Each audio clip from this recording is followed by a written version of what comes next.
Nos llamó la atención a principios de esta semana un estudio de CIEDES que proyectaba las pensiones autofinanciadas, esto es, las pensiones que se basan solo en el ahorro individual, que no consideran ningún tipo de agregado de aporte público, para los futuros jubilados, y las cifras son escalofriantes, por decirlo menos. En el caso de los hombres, para hombres que hoy están entre 50 y 60 años, o sea que están más o menos próximos a jubilarse, va a ser de un 44%, pero aún peor, para las mujeres es de un 19%, menos de la mitad, lo cual proyecta un montón de problemas que podemos conversar con Rodrigo Gutiérrez, gerente general de CIEDES. Rodrigo, muchas gracias por la gentileza de estar acá. Buenos días. Hola, Iván, gracias por la invitación. Hablemos de esto. Primero, ¿esto cómo se construye esto a partir de los datos que están disponibles en la Asociación de AFP o en la Superintendencia de AFP, digamos, ¿no? Exactamente. Bueno, CIEDES viene estudiando estos temas hace bastante tiempo y utiliza para eso información pública disponible en la Superintendencia de Pensiones. Lo que nosotros hacemos ahí es recoger la información de los saldos que están en las cuentas individuales de las personas, y sobre la base de la proyección esperanza de vida que estas tienen, hombres y mujeres, calculamos cuál es el monto proyectado de su pensión autofinanciada. Esto lo hicimos para el grupo de personas que hoy día tienen entre 50 y 60 años, tal como dices tú, personas que están próximas a jubilar. Claro, siempre se habla a propósito de los promedios de las AFP, cuando se dice el promedio de pensiones es tanta plata, en fin. Se habla de que hay en 10 millones de personas que están inscritas en las AFP, hay siempre una necesidad de depurar algunas cifras, porque hay gente que cotizó una sola vez y nunca más, y que no tendrías que considerar para efectos de analizar el sistema. ¿Esa depuración es posible hacerla en un estudio como este? Es posible. En este caso lo que hemos hecho es considerar toda la información disponible en las cuentas de todas las personas que hoy día tienen entre esos rangos de edad. O sea, hay gente que tiene 50 que puede tener una cotización, digamos. Hay gente que tiene baja cotización, efectivamente. Y existe la posibilidad de hacer esa depuración. Y efectivamente hay un debate también en esta materia respecto de si se puede o no llamar pensión a aquellas personas que han cotizado menos de 5 o de 10 años, o entre 10 o 20 o más. En concreto, y según recomendaciones de la OIT, se habla o se puede hablar de una pensión completa solo cuando las personas han enterado más de 30 años de cotizaciones. Claro, de ahí para adelante, digamos. Pero la verdad es que también ese es un debate que es bastante teórico y conceptual, diríamos. La realidad de los números muestra... Porque la realidad es la realidad, digamos. La realidad es la realidad. Le llamemos o no le llamemos pensión. Claro, ahora, sí importa para saber más o menos cómo funciona el sistema y cuál es el tipo de problema al que te va a tener que hacer cargo en el futuro, digamos, desde el punto de vista de la política pública, ¿no? Por cierto, y lo que nosotros nos motiva con esta información que ponemos a disposición de la opinión pública y en general de los líderes de opinión y aquellos que hoy día tienen la responsabilidad de llegar a los acuerdos sobre estas materias, es poner la pelota sobre el piso, es poner la realidad. ¿Te fijas? Y la realidad dice en estos números, y que no son números auspiciosos. Efectivamente, lo que estamos hablando de que las mujeres que hoy día tienen entre 50 y 60 años próximas a jubilar, se proyectan pensiones autofinanciadas del orden del 19% del promedio de sus últimas 120 cotizaciones. Claro. Bien poco. Es poco. Y en el caso de los hombres, de un 44%. ¿Por qué? Porque sabemos que hay lagunas previsionales, en fin, todo esto que hemos venido discutiendo los últimos 2 o 3 años con bastante urgencia y con bastante pertinencia, porque es un tema acuciante en términos del gasto fiscal, en fin, del costo que representa esto para el fisco y de la vida de las personas, por supuesto. Pero, ¿cuál es la razón principal de esta tasa de reemplazo tan baja, digamos? A ver, yo creo que lo primero que es importante contarle a los auditores, ¿verdad?, que el monto de las pensiones depende de dos grandes cosas. De una parte, del saldo que cada persona ha logrado acumular en su cuenta individual de capitalización, y por otro lado, de cuál es la esperanza de vida que tiene al momento de jubilar. O sea, cuánta plata juntáis y en cuántos años la haya repartido, básicamente, ¿no? Y esas dobles variables hoy día tienen una muy mala combinación, porque lo que se está evidenciando en la práctica es que los saldos acumulados son insuficientes y las esperanzas de vida han ido aumentando con el tiempo. Y por lo tanto, hoy día, ¿qué tenemos? Tenemos poca plata para repartir en mucho tiempo. Y esa realidad es una realidad que es más marcada en el caso de las mujeres. Ahora bien, ¿por qué aquello? La esperanza de vida ha aumentado porque, ha mejorado la calidad de vida de la población, los indicadores de salud han ido progresando en el tiempo y hoy día las personas viven más. Todo el mundo. Y esa es una buena noticia. Pero por otro lado, los saldos acumulados en las cuentas individuales son insuficientes y eso está marcadamente con mal resultado para las mujeres. ¿Y por qué ocurre eso? Bueno, ocurre por varias razones. Una, porque las mujeres han ingresado en menor medida al mercado laboral. Y cuando logran entrar, a su vez, se ven enfrentadas a otro tipo de problemas, como menores niveles de ingreso, más interrupciones en su vida laboral, por lo tanto, mayores lagunas y menor densidad de cotización. Eso hace que a la larga, que hacia el final de su vida laboral, hayan logrado juntar menos cantidad de dinero. Las cifras que nosotros obtuvimos a partir de este estudio, como dije, para personas entre 50 y 60 años, hablan de que las mujeres en promedio han logrado juntar 20 millones de pesos, versus los hombres que han logrado juntar 49 millones de pesos. En promedio. En promedio. Ahora, volvamos al tema de la depuración, porque importa desde el punto de vista de la política pública, porque una cosa es lo que tú vas a hacer con gente cuya jubilación va a ser un 50%, un 60%, idealmente un 70% de los sueldos de los últimos 12 meses o de los últimos 120, como planteas tú, o lo que vas a hacer con gente que tiene una cotización, dos cotizaciones, que tiene mucho menos de estos 20 millones de pesos, y por lo tanto, pero que está contando el promedio, y que tienes que asumir desde el punto de vista ya de una política pública mucho más importante, porque esa gente no va a tener jubilación prácticamente ninguna. Entonces, ¿es posible saber cuánta gente está en una situación o en la otra? Sí, es posible saber.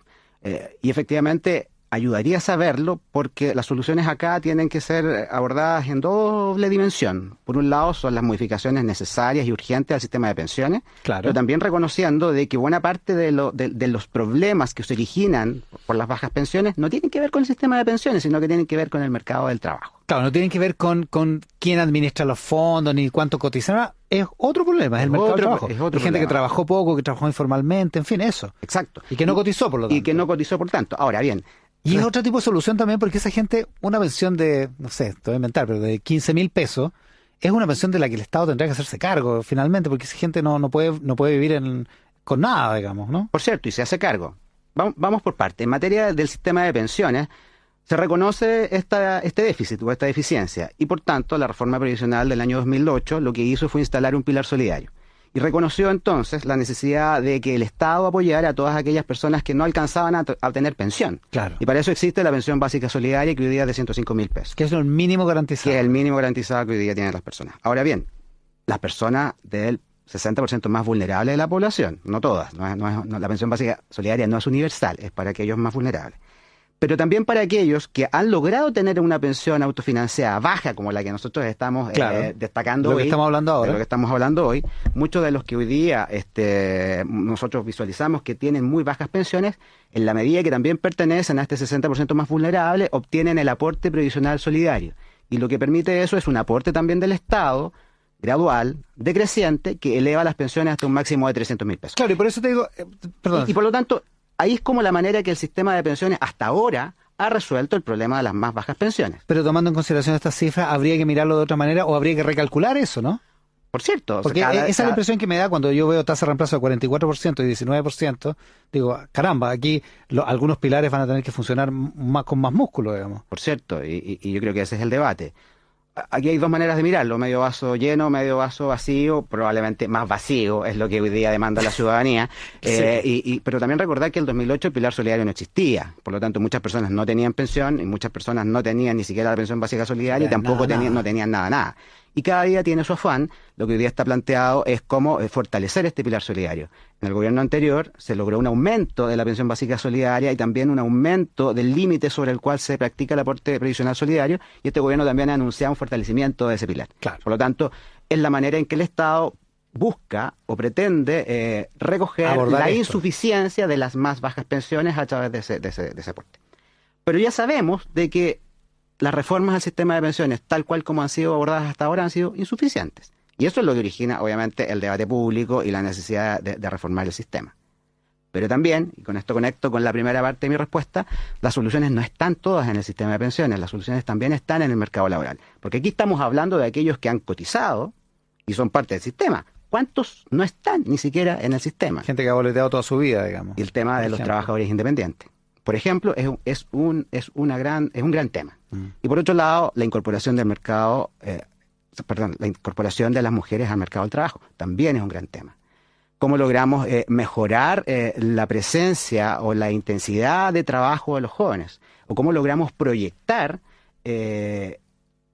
el trabajo en la tercera edad. Claro, para que la jubilación se vaya voluntariamente postergando. Exacto. Aquí yo creo que hay un tema central. De una parte, si logramos desplazar la edad a la cual las personas hoy día jubilan, vamos a estar permitiendo mayor tiempo de ahorro y por lo tanto un mayor saldo en las cuentas y un menor periodo que financiar. Exacto.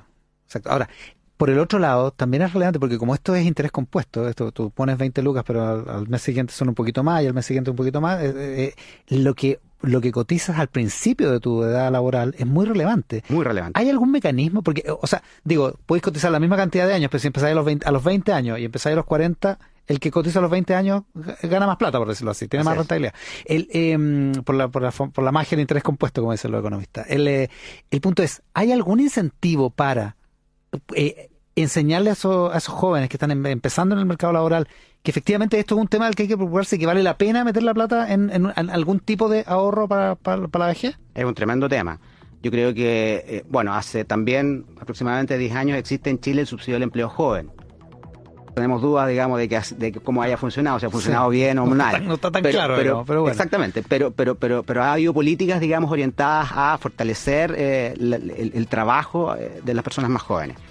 Pero también hay tendencias hoy día que son socioculturales. Hoy día se está hablando mucho de los nini, por ejemplo. Aquellos jóvenes que hoy día ni estudian ni trabajan y por lo tanto estamos verificando el ingreso al mercado del trabajo también más tardíamente. Y por lo tanto estamos viendo cómo se aleja esta realidad que tú señalas, que es que las personas puedan empezar a ahorrar mientras más joven mejor. Pero también yo creo que hay un tema de desinformación, de desconocimiento, de falta de educación en temas financieros y previsionales. Yo diría que, por ejemplo, el fenómeno del bajo nivel de ahorro, ya sea obligatorio como el del sistema de pensiones, como el voluntario, está reflejando también una buena cuota de desconocimiento y de falta de educación financiera en la población en Chile, que se está manifestando también en altos niveles de endeudamiento. Lo cual es muy paradojal porque se supone que el tema de las pensiones ha estado en la palestra, pero muchísimo, al menos en la elite, digamos, ¿no? En los últimos 2 años. Por cierto, pero yo diría que básicamente ha sido un tema que se ha elevado al debate público y a los movimientos sociales por el fenómeno de las bajas pensiones. Claro. Más no por el buen conocimiento o el buen manejo de los conceptos por parte de las personas. Recuerda por el síntoma, por decirlo así, no por el tratamiento. Así es, recuerda que hace un par de años atrás algunas encuestas revelaron de que las personas que ni siquiera sabían de que los fondos que estaban en la AFP les eran propios.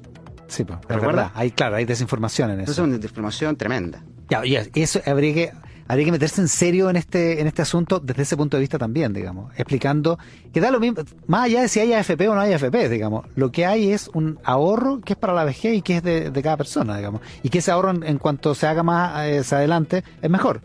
Por cierto. Pero no hay forma de incentivarlo, o no parece sencilla la manera de incentivar eso. No es tan simple. Existen diversas iniciativas en el ámbito de la educación previsional y financiera. Yo diría que es un trabajo de hormiga que hay que hacer día a día. Los resultados han mostrado que todavía es insuficiente el grado de conocimiento que la población tiene en esta materia, pero sin duda que hay que seguir trabajando.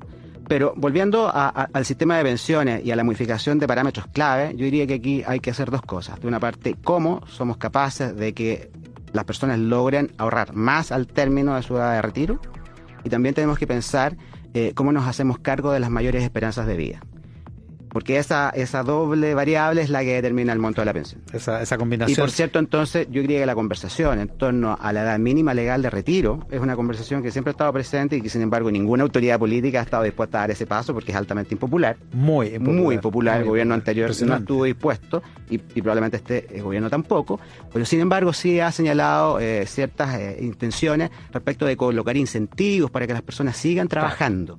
Y por lo tanto, al otro lado, para que sigan trabajando en el tiempo y de esta manera puedan recibir más ingresos, puedan acumular más dinero en sus cuentas, pero al mismo tiempo logren mejorar su calidad de vida y tener un envejecimiento activo, productivo, en el cual ellos también se siguen contribuyendo a su familia y a la sociedad. Rodrigo Gutiérrez, gerente general de CIEDES, sobre estas cifras demoledoras: 44% de tasa de reemplazo, 19% de tasa de reemplazo para hombres y mujeres entre 50 y 60 años, o sea que están a punto de jubilarse, que ya no tienen mucha vuelta en el tema de tener más ahorro. Rodrigo, muchas gracias por la gentileza de estar acá. Muchas gracias a ti.